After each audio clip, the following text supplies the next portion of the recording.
Well, good morning to you. 8:42 right now. Well, the pandemic stretching now over a year, and students transitioning back to in-person learning, and kids have spent more time online. And with more kids online, that can sometimes open up exposure to non-kid-friendly websites. So we want to welcome back sex education expert Amy Lang. Good morning to you. Thanks for joining us.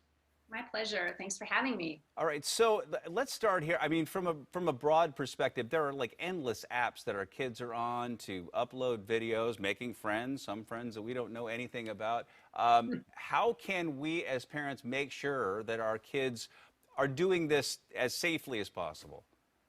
Well, that's actually up to us, up to parents, to make sure that our kids' devices have monitoring programs and parental controls in place. This is pretty much the only way you can guarantee that your kids are moving around the internet safely. And monitoring means watching. The monitoring tells you where your kids are going, and parental controls are blocking. And frankly, most families aren't using either of these things because they think their kids would never go search out something that's related to sexuality.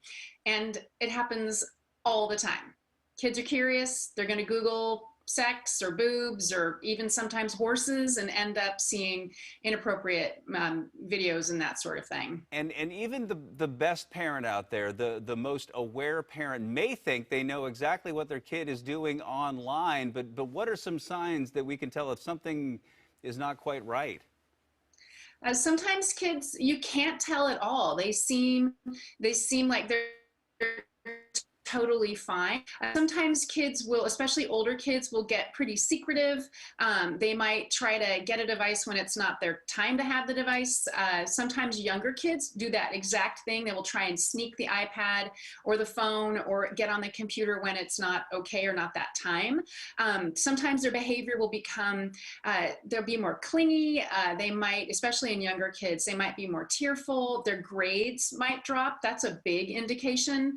I had a family whose 9-year-old was toggling back and forth between schoolwork and porn, frankly. So one of the things that is super duper important to do is to check your kids' school computers and see where you can go and what's happening. Because honestly, you probably won't know unless you look.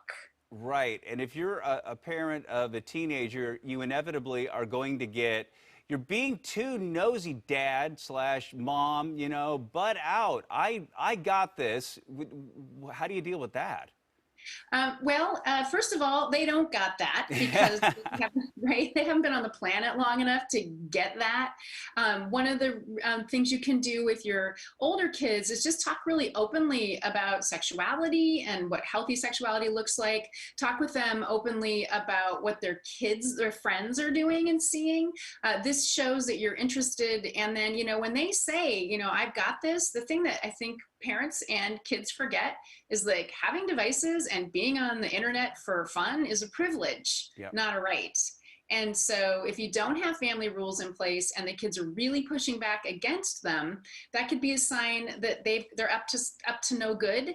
I mean, the problem with teenagers and kids these days is they're really smart. So they'll have an Instagram account that's public, and then they'll have a private Instagram account. So what you're seeing as a parent may not be what's actually happening. So open communication is really important. And then having consequences if they break the rules. They don't like monitoring, but monitoring is the price of admission. It's this seatbelt of the internet. And, it's an adolescent's job to push back, and it's our job to stand firm. Sex education expert Amy Lang, valuable advice this morning. We appreciate that. Yeah, my pleasure. We all need help with this. Yes, we do. Very much. Amy, Yeah. thanks.